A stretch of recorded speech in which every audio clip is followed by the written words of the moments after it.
Mesdames et messieurs, bonsoir. Merci d'avoir choisi RTI 1 à la une de ce 20h. La rédaction de RTI 1 continue de décrypter le discours du président de la République. Ce soir, nous nous intéressons au volet économique. Le 31 décembre dernier, le président Alassane Ouattara a évoqué l'impact du Covid-19 sur les activités économiques et les grandes décisions prises pour relever les piliers de l'économie nationale. Le 1er janvier dernier, le poste à péage de Thomasset sur l'axe Abidjan-Adzopé a été la cible d'attaques causant d'importants dégâts matériels. Mais que s'est-il réellement passé? Le directeur général du FER et le commandement supérieur de la gendarmerie se sont rendus sur les lieux pour se faire une idée de la situation. La hiérarchie militaire a distingué 1196 personnels des forces armées et personnels civils de la défense. Ils ont été décorés notamment dans l'ordre national et du mérite ivoirien pour leur dévouement au service. Les récipiendaires ont été invités à continuer à promouvoir l'excellence pour servir d'exemple aux autres. En Centrafrique, l'opposition hausse le ton après le scrutin présidentiel. Les résultats sont attendus demain lundi, mais les partis de l'opposition dénoncent la méthode de compilation. L'autorité en charge des élections assure avoir reçu la quasi-totalité des résultats et promet de tout faire pour tenir le délai. Soyez la bienvenue sur RTI 1. On continue de passer à la loupe le discours du président de la République prononcé à la veille du Nouvel An. Que retenir du volet économique de cette adresse du chef de l'État? Notez que le 31 décembre dernier, le président Ouattara a évoqué l'impact du Covid-19 sur les activités économiques et surtout les grandes décisions prises pour donner un souffle nouveau et relever les piliers de notre économie. On fait le décryptage avec Cheikh Koné. 2020, une année difficile qui a bouleversé les économies les mieux structurées au monde. La Côte d'Ivoire n'y a pas échappé, en dépit des belles performances économiques enregistrées par le pays. Pour faire front au coronavirus, le gouvernement a mis la barre haute à travers un plan économique assorti d'un appui financier aux grandes entreprises, aux PME et aux entreprises du secteur informel. Une enveloppe de 1700 milliards de francs CFA, une première dans le pays. Ce plan, comme l'a expliqué le chef de l'État dans son adresse, a couvert l'ensemble des composantes du tissu économique national. Cette approche qui couvre l'ensemble des composantes de notre tissu économique a permis d'atténuer l'impact de la crise. Ainsi, à la mi-décembre 2020, c'est un montant cumulé de 159 milliards de francs CFA qui a été décaissé, dont 50 milliards au profit des filières agricoles. Cet effort a servi à soulager sur toute l'étendue du territoire 156 000 ménages défavorisés, 60 300 acteurs du secteur informel, 570 petites et moyennes entreprises, 68 grandes entreprises et de nombreux acteurs des filières agricoles. Anticipation, réactivité, le tout dans une gestion rigoureuse et judicieuse de la crise sanitaire. Un mérite reconnu au-delà des frontières. La mise en œuvre dynamique et efficiente de nos différents plans a permis de réduire le taux de contagion et de décès, limitant ainsi les impacts économiques et sociaux. Ainsi, l'État de Côte d'Ivoire a répondu avec responsabilité afin de contenir la pandémie et d'en juguler les effets sur nos populations et notre économie. Nous sommes restés aux côtés de chaque habitant de notre beau pays. Malgré ce contexte particulièrement difficile, le pays est resté l'une des économies les plus performantes à l'échelle mondiale, a ajouté le chef de l'État. Au moment où la plupart des grandes économies seront en récession en 2020 en raison de la pandémie de Covid-19, le taux de croissance de l'économie ivoirienne est évalué à environ 2%. La bonne tenue de notre cadre macroéconomique et la gestion rigoureuse de nos finances publiques nous ont permis de maintenir la confiance de nos partenaires au développement et des marchés financiers internationaux qui ont continué d'investir dans notre pays.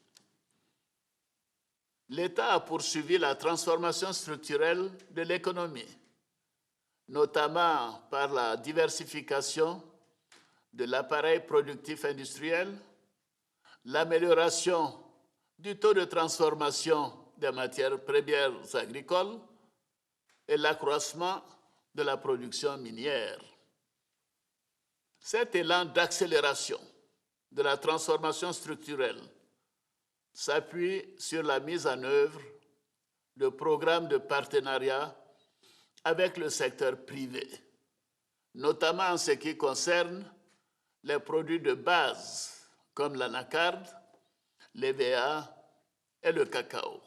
Difficile de se projeter dans 2021 après une année 2020 plus que compliquée. Difficile aussi de rester optimiste a priori au regard de la remontée de la pandémie mondiale dans plusieurs parties du monde. Mais le président reste optimiste et rassure sur la poursuite de la bonne marche de l'économie nationale. L'année 2021 verra l'intensification de nos activités sur les infrastructures routières et nos interventions porteront sur un minimum de 1313 km de routes en cours de bitumage et la poursuite de la construction de 33 ponts et échangeurs. 2021 s'annonce donc comme l'année qui éprouvera à nouveau la résilience de l'économie nationale. Mais que s'est-il passé au poste à péage de Thomasset sur l'axe Abidjan-Adzopé le 1er janvier dernier? Ce poste a été la cible d'attaque qui a causé d'importants dégâts matériels. Eh bien, pour mesurer l'ampleur de ces dégâts, le directeur général du Fonds d'entretien routier et le commandement supérieur de la gendarmerie se sont rendus sur les lieux. Les mesures de sécurité seront renforcées dans les différents postes à péage. Mamadou Kouassi pour le reportage. Le trafic a repris son cours normal sur le tronçon Abidjan-Zaguié, ainsi que le service de péage au poste de Thomasset. C'est le constat fait par le directeur général du FER, Fonds d'entretien routier, lors de sa visite de terrain ce samedi 2 janvier 2021. En compagnie du commandement supérieur de la gendarmerie, l'ancien Diaby est allé se rendre compte de ce qui s'est passé dans la nuit du 31 décembre 2020 au 1er janvier 2021. Si les dégâts matériels sont considérables, l'on retient qu'il n'y a pas eu de perte en vie humaine. L'ancien Diaby fait des propositions pour la sécurisation des postes à péage et à pesage. Nous souhaitons faire une nouvelle proposition au ministre qui lui en fera au gouvernement pour que ces sites-là soient classés dans une nature sensible qui permette effectivement d'améliorer le niveau de sécurité. Le commandement supérieur de la gendarmerie a saisi cette occasion pour remonter le moral des troupes en charge de la sécurité du poste à péage de Thomasset. Des équipements dont la sécurité pourrait être renforcée, a souhaité le directeur général du FER. Alors, les dispositifs sécuritaires en place sur les postes de péage étaient pour contrer les petits banditismes et autres. Mais les images vues montrent qu'il faut une autre nature de sécurité et que nous allons monter d'un cran sur tous les sites de péage et de pesage. Parce que, certes, on a parlé de Thomasset, mais le poste de pesage qui est aussi sous notre contrôle a été attaqué. Il faut rappeler que le poste à péage de Thomasset a été la cible d'une attaque armée dans la nuit du 31 décembre 2020 au 1er janvier 2021. Voilà, eux, ils sont plutôt des exemples à suivre et ils viennent d'être distingués par leurs responsables. La hiérarchie militaire a honoré 1196 personnels des forces armées et personnels civils de la défense. Ils ont été décorés notamment dans l'ordre national et du mérite ivoirien pour le dévouement au service. Les récipiendaires ont été invités à continuer à promouvoir l'excellence, nous rapporte Abou Sanogo. Ils se sont distingués par leur dévouement et leur manière de servir. À la place d'armes générales de corps d'armée Ouattara Paul Thomas Daquin de l'état-major général des armées, 1196 personnels des forces armées de Côte d'Ivoire et les personnels civils de la première région militaire ont été distingués. Une reconnaissance de la hiérarchie militaire à ces hommes et femmes qui s'inscrivent dans la quête de l'excellence et de la magnificence de l'exemple. Ils ont été respectivement élevés au rang d'officier de l'ordre national, chevalier de l'ordre national, Officiers de l'ordre du mérite ivoirien, chevaliers de l'ordre du mérite ivoirien et certains se sont vus décerner la médaille des forces armées de Côte d'Ivoire.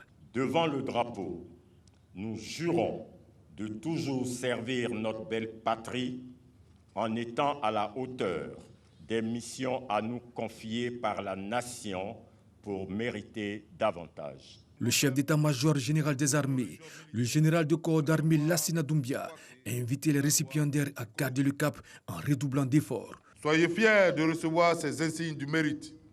Ils sont la preuve que vous avez convaincu vos chefs de votre bonne conduite et démontré que les forces armées de Côte d'Ivoire peuvent compter sur des hommes et des femmes efficaces, loyaux et assidus au travail.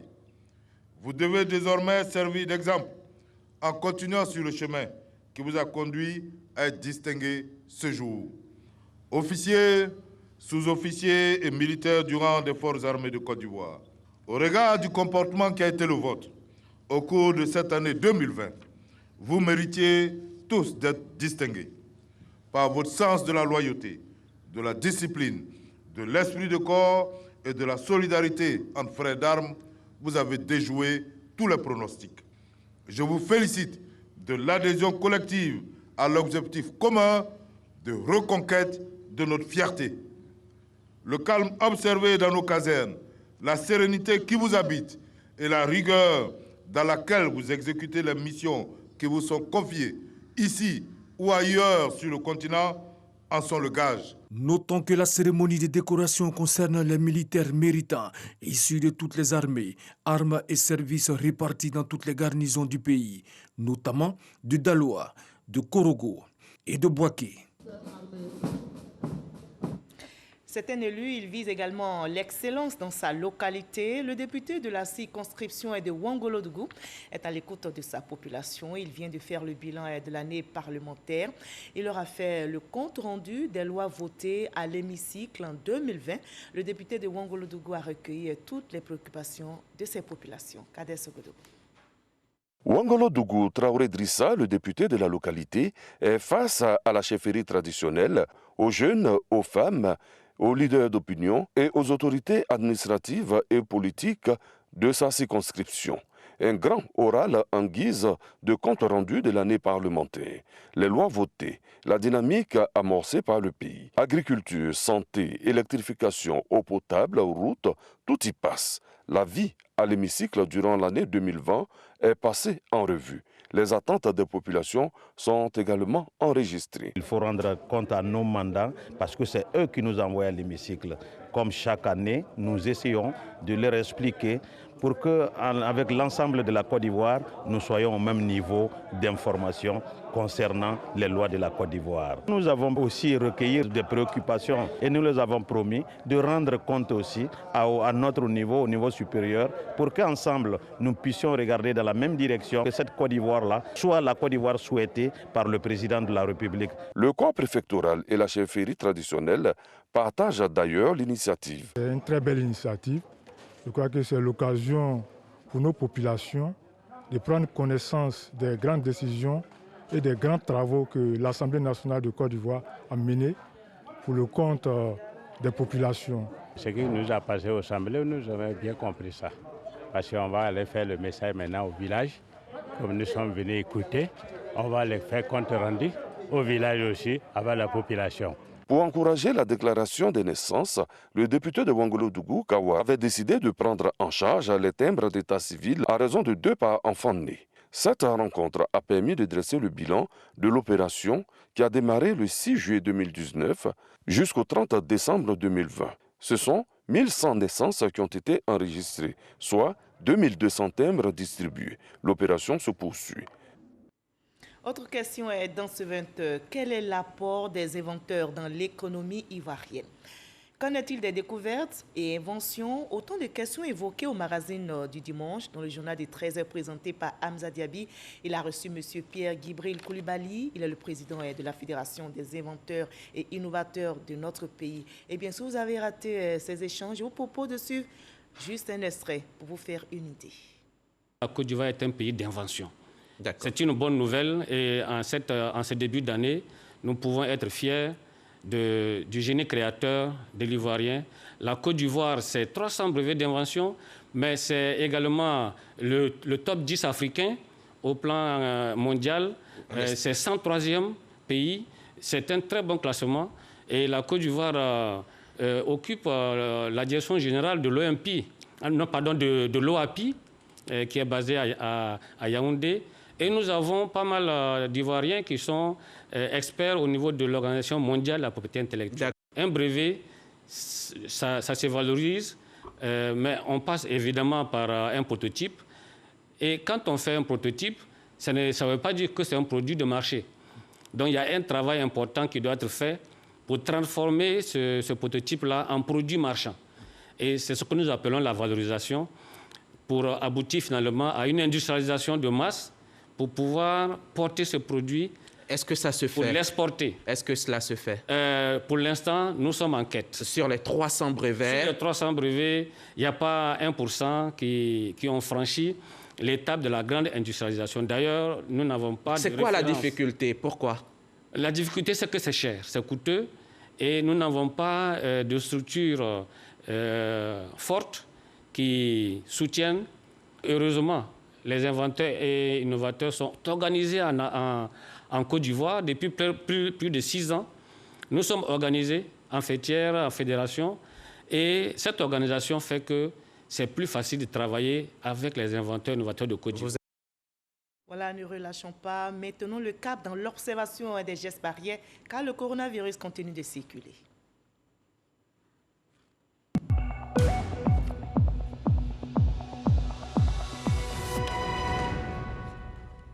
Restons vigilants, le coronavirus est toujours menaçant. Ce dimanche, au 3 janvier, on dénombre en Côte d'Ivoire 85 cas positifs sur 1556 échantillons prélevés, 17 nouvelles guérisons et 0 décès. La Côte d'Ivoire, notre pays, compte à ce jour 512 cas actifs.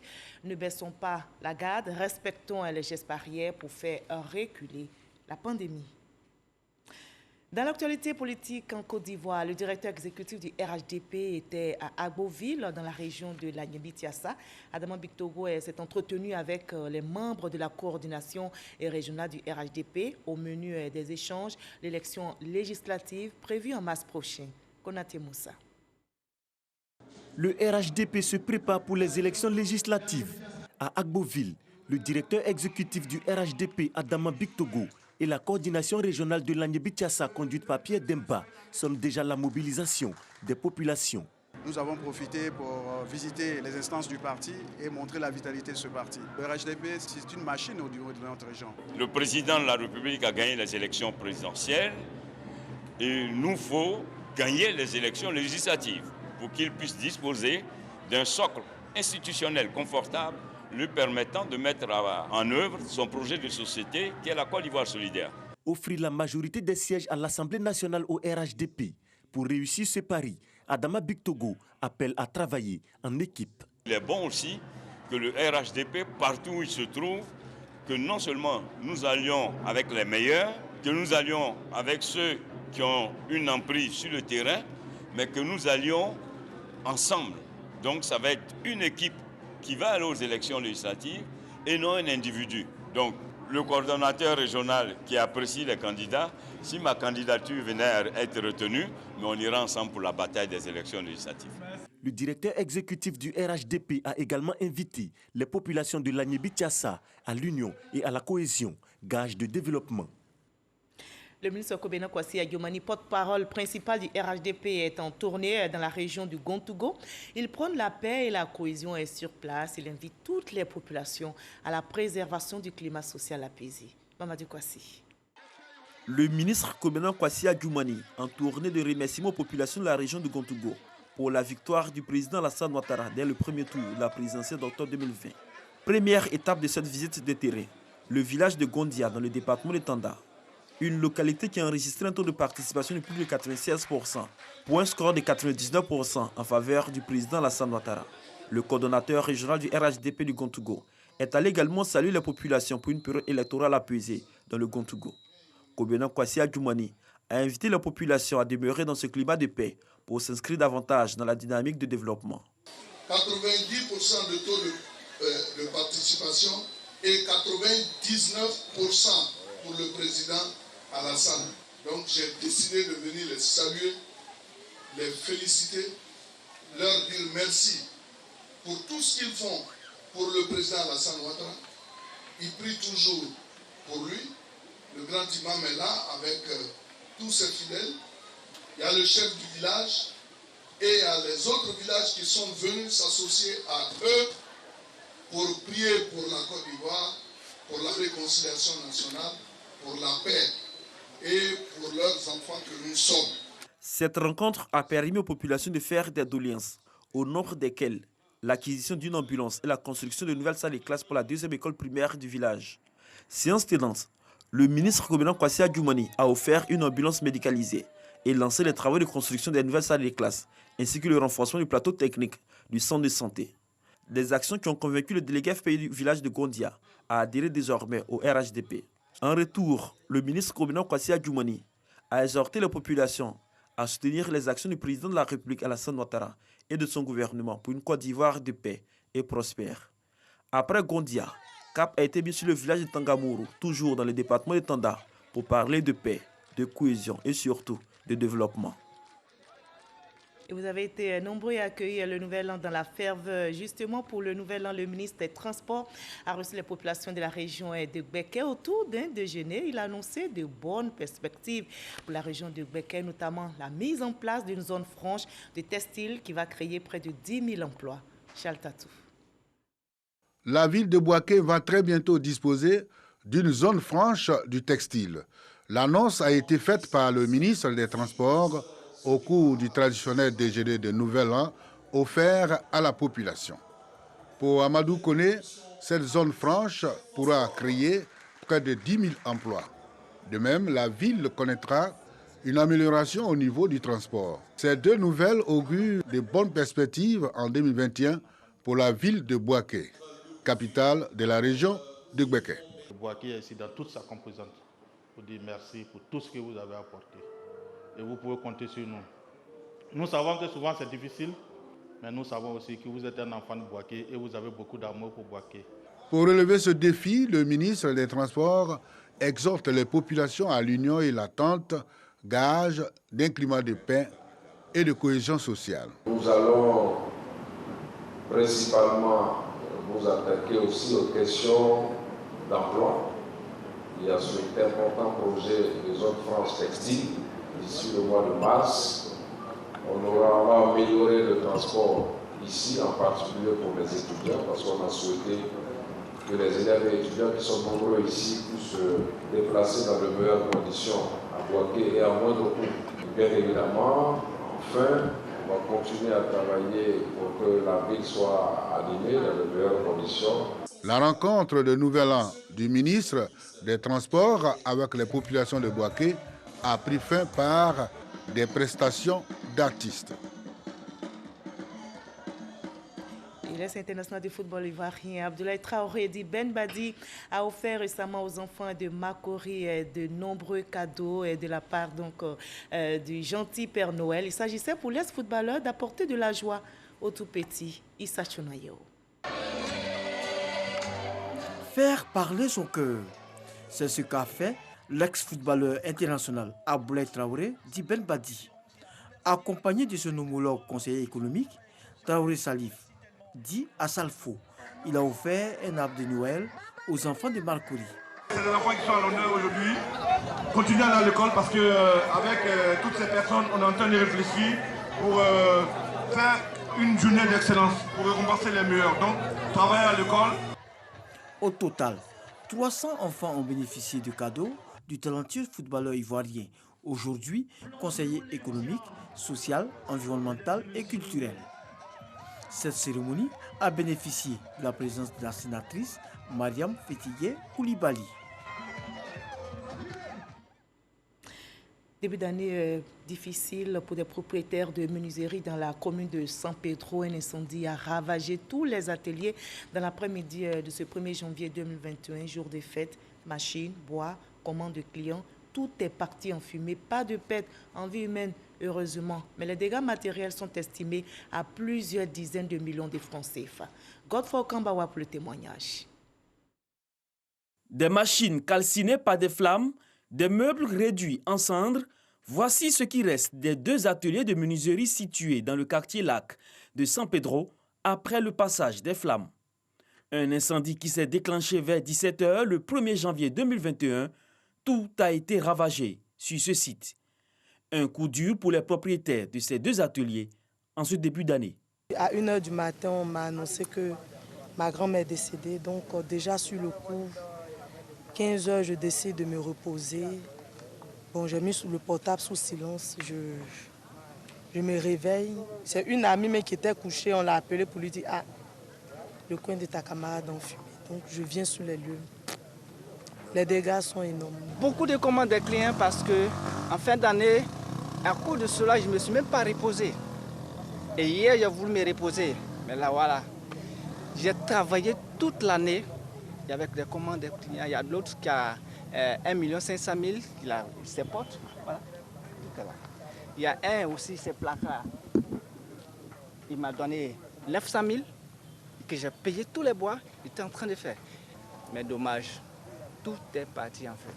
Informé de cet incendie, Félix Anoblé, ministre de la promotion des petites et moyennes entreprises et maire de la commune, s'est rendu sur les lieux. Ces victimes vont bénéficier d'un recasement. À notre double casquette de ministre de la promotion des PME et de maire de la commune de San Pedro, c'est avec désolation que nous constatons cela. Nous allons voir donc comment est-ce qu'on accompagne ces 2 entreprises à se réinstaller, mais dans la nouvelle zone des PME. Parce que ces 2 ateliers sont installés à un endroit où il ne faut pas. Ils sont en pleine ville, ce n'est pas une zone industrielle. Et c'est ce qui a motivé la création de la zone des PME pour regrouper l'ensemble des petites entreprises à une zone plus sécurisée, où on n'aura pas besoin d'appeler les sapeurs-pompiers quand il y a des problèmes, parce qu'on a des bouches d'incendie qui sont en train d'être prévues. En attendant la fin de l'enquête des forces de sécurité, selon les témoins, l'incendie a été provoqué par un court-circuit dû à des branchements anarchiques. Heureusement, pas de perte en vie humaine. Courage à tous les sinistrés. Je vous propose à présent le reste de l'actualité à l'étranger dans le 7 sur 7. Voyons ce qui a marqué l'actualité internationale cette semaine avec Konaté Moussa.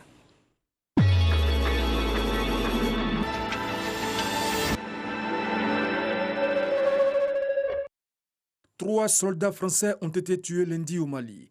Ils sont victimes d'une bombe artisanale dans la zone frontalière avec le Niger et le Burkina Faso, lieu où la force antiterroriste française Barkhane concentre ses efforts depuis janvier.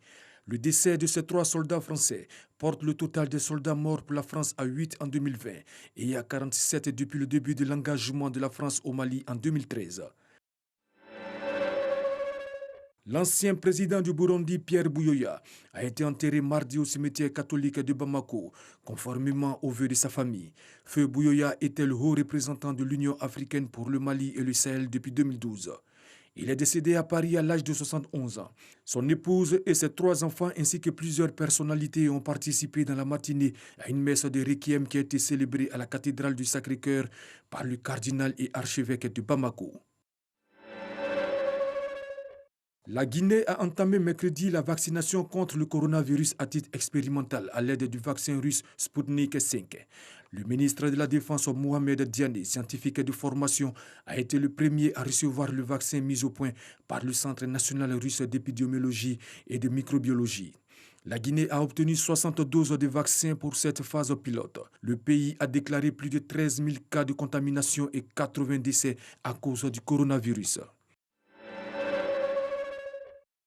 Le colonel Edi Kapene, ex-aide de camp de Laurent Désiré Kabila, a été gracié par le président Félix Tshisekedi le 31 décembre. 19 ans après sa condamnation dans l'affaire du meurtre de l'ancien président congolais Laurent Désiré Kabila, Edi Kapene et ses co-condamnés ont été accusés d'avoir participé à l'assassinat du président Kabila. Certains analystes estiment que cette libération sonne sur le plan politique comme une preuve de plus de la séparation entre le président Félix Tshisekedi et son prédécesseur Joseph Kabila. Tournant le dos à près d'un demi-siècle dans le giron européen, le Royaume-Uni a entamé vendredi en même temps que 2021 sa nouvelle vie d'après le Brexit. grand artisan du Brexit. Le Premier ministre Boris Johnson a promis dans le Daily Telegraph une année de changement et d'espoir. 4 ans et demi après le référendum, le Brexit offrira des opportunités pour transformer le pays selon lui. 11 sénateurs républicains refusent de certifier la victoire de Joe Biden. Ils ont annoncé samedi qu'ils s'opposeraient à la certification par le Congrès du résultat de l'élection présidentielle du 3 novembre. Une ultime tentative pour contester la victoire de Joe Biden, comme le souhaite le président sortant Donald Trump. La Chambre et le Sénat doivent se réunir mercredi pour certifier ces résultats, une procédure qui est d'ordinaire une simple formalité. Des groupes armés ont attaqué dimanche matin la ville de Bangassou, dans le sud-est de la Centrafrique, 2 semaines après une offensive lancée par les rebelles et à la veille des premiers résultats de l'élection présidentielle, selon le chef du bureau régional de la MINUSCA dans la ville.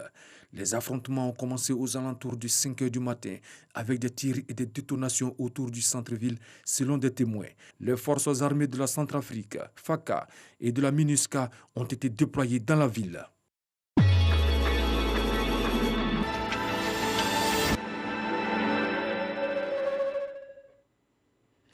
Voilà, ainsi va le monde. Merci de nous avoir suivis. Continuons de semer les graines de l'amour, de la solidarité et de la paix en cette nouvelle année. Très belle reprise à toutes et à tous. Demain lundi.